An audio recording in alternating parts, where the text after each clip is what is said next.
This is the brief on reform challenges in Canada's agri-food R&D system. Canada's agricultural R&D system gave us huge breakthroughs, like the $30 billion canola crop. But that same model just isn't cutting it anymore with climate change and new tech. So we're diving into a CAPI report, that's the Canadian Agri-Food Policy Institute, which pulls together what experts are saying.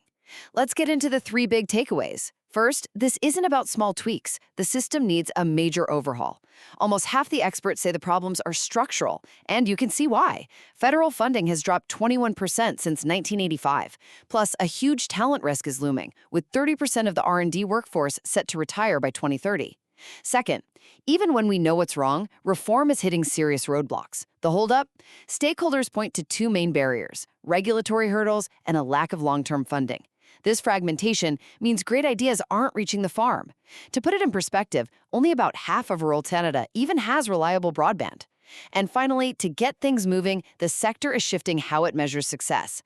It's no longer just about academic papers. The focus is on what actually makes a difference, like getting new tech adopted and boosting productivity. And most agree it has to be a team effort. 60% of stakeholders back a collaborative body to set national priorities. The bottom line is clear. It's going to take urgent, coordinated action because the cost of waiting now exceeds the risk of acting.